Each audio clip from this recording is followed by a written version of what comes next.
¿Qué tal, Olga? Muy buenos días para ti y para todo el amable auditorio que nos escucha en esta muy importante frecuencia.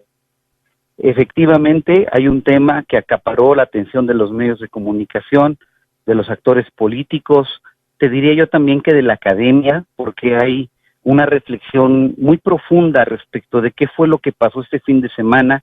con la marcha que movilizó a trabajadores del Poder Judicial Federal, pero también a una buena parte de ciudadanía, personas de la sociedad civil, abogados postulantes, estudiantes y maestros de derecho, y personas convencidas de que en este país la ley sí es la ley y se debe defender como principio fundamental la independencia y la autonomía del Poder Judicial para emitir sus resoluciones con apego a derecho, y también se está defendiendo la idea de que el Poder Judicial Federal, al ser un tribunal que resuelve sobre lo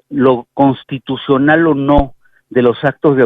autoridad, como lo puede ser el juicio de amparo, cuando emite sentencias en protección de los derechos humanos de los mexicanos, en realidad también está defendiendo al gobernado frente a los abusos de poder del gobernante. Esta marcha que se convocó el día domingo en San Luis Potosí, acá en la capital, por ejemplo, tuvo una extraordinaria convocatoria. De ninguna manera coincido con la visión del presidente de la República que fuese una marcha disminuida o menguada, porque al contrario, es una marcha que no está movilizada ni por el dinero, ni desplazada por partidos políticos, y digamos que está siendo de manera orgánica. La sociedad civil se moviliza de una manera libre, espontánea, propia. No hay un uso de recursos públicos para movilizar a las personas,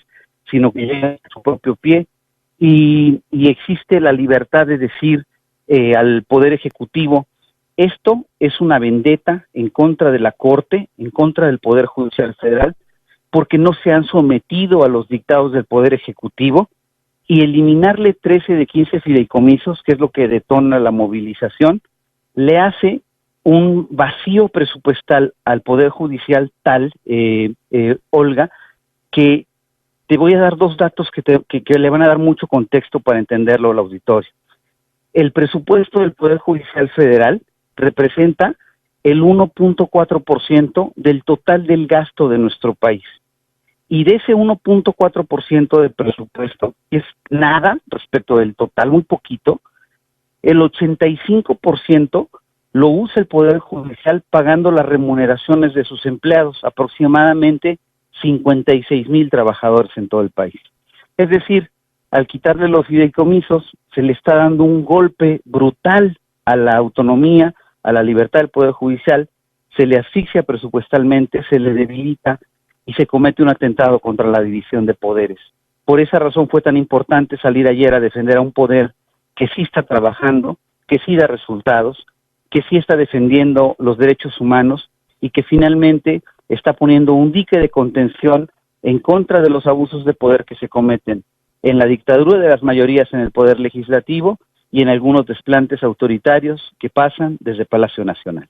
Claro, pero eso revela que al presidente no le importaron los fideicomisos ni el manejo presupuestal del Poder Judicial de la Federación y el de la Corte cuando lo presidía Arturo Saldívar, que era un presidente que le decía sí a todo lo que planteaba López Obrador. Y cuando llegó la ministra Norma Piña a la presidencia, el Poder Judicial y la Corte se convirtieron de la noche a la mañana en un nuevo enemigo del presidente de la República, que los indicia y los señala frente al pueblo bueno de alguien a quien ahora hay que atacar y que hay que idealizar como el nuevo enemigo de la Cuarta Transformación. Yo creo, Olga, que esto tiene una finalidad política, que es, de cara a la elección, debilitar la legitimidad del Poder Judicial. El presidente sabe que al final, cuando se impugne constitucionalmente esta decisión de la Cámara, el Poder Judicial mismo resolverá que no es constitucional, y cuando eso pase, habrá dicho en su narrativa: ya ven, el Poder Judicial está defendiendo sus propios privilegios, y lo hará con una intencionalidad política electoral. Al final, el presidente no se comporta como un presidente de la República, sino como un presidente de partido político, y eso preocupa bastante porque ya podemos ver que va a estar completamente involucrado en el proceso electoral, y que eso es notoriamente violatorio de la ley electoral, de la Constitución y de su propio mandato, que lo debe, digamos, ejercer como hombre de Estado y no como líder de una facción o de partido político. Dios mediante, la próxima semana nos comunicamos. Un fuerte abrazo para ti y para todo el auditorio.